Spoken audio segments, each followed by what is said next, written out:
Businessman Tony O'Reilly has died in Dublin following a short illness. He was 88. During his long career, Mr. O'Reilly was a former head of US food giant Heinz, a former chief executive of Independent News and Media, and an international rugby player. He died in St Vincent's Hospital in Dublin this afternoon, surrounded by his family. Our business editor, Will Goodbody, looks back at his life. Rugby star, entrepreneur, philanthropist, family man. Throughout his life, Sir Anthony O'Reilly had many achievements.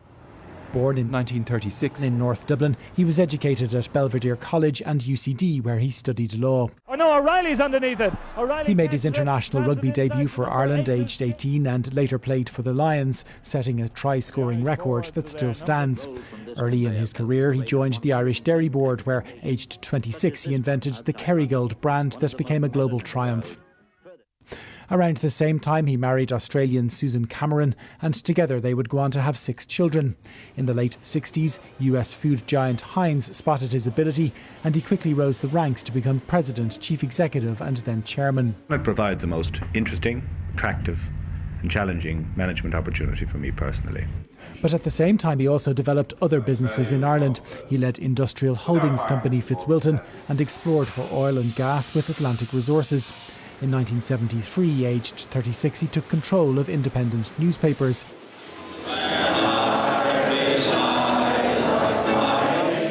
An active philanthropist, he also set up the Ireland Funds to fund peace and community projects around the border.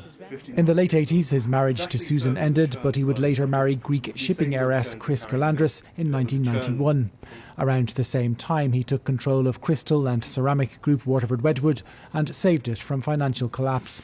He also grew the independent newspapers group internationally, including in South Africa, Britain, Australia and New Zealand. In 2001, he received a knighthood from Queen Elizabeth and left nobody in any doubt about how he should be addressed. Sir Anthony O'Reilly.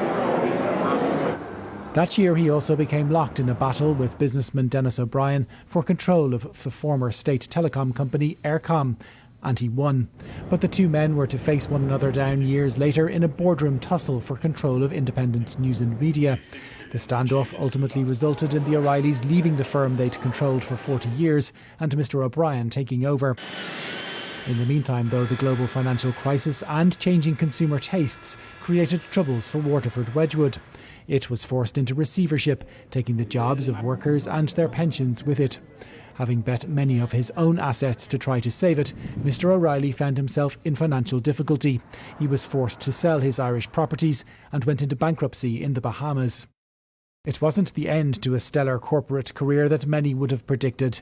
But despite this, the story and the legacy of the late AJF O'Reilly continues to endure.